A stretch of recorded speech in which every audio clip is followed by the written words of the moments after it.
Bonjour YouTube, alors aujourd'hui on va voir comment reconnaître un poireau sauvage dans la nature.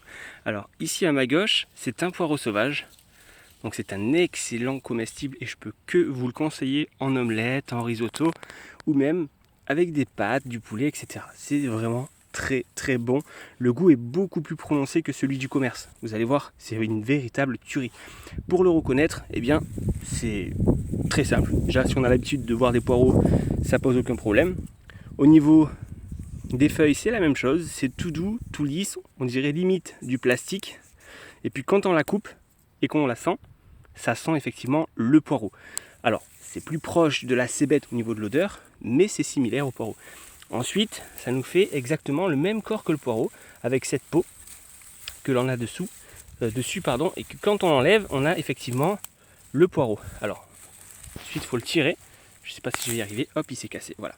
Le poireau a un bulbe et parfois vous allez avoir les petites bulles. J'en ai ici. Bon, j'ai fait un peu mes courses. Voilà. Là, voilà.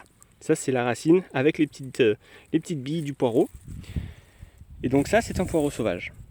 À côté, on a justement la plante avec laquelle on pourrait le confondre, qui est du roseau chez moi, ici en Camargue. Alors ça se mange pas. On le sent de toute manière, sur les bords c'est rugueux. La plante, quand on la coupe et quand on la sent, elle ne sent pas le poireau. Et puis vous allez voir, ça ne ressemble en rien à un poireau quand je la tire. Bon là elle s'est cassée, mais vous voyez, ça fait plein de petites tiges. Ça, ce n'est pas du poireau. Voilà. Et quand on la coupe, en fait, ça fait une grosse grappe avec des racines tout simplement et pas de bulbe. Voilà comment reconnaître un poireau sauvage. Bon appétit à tous!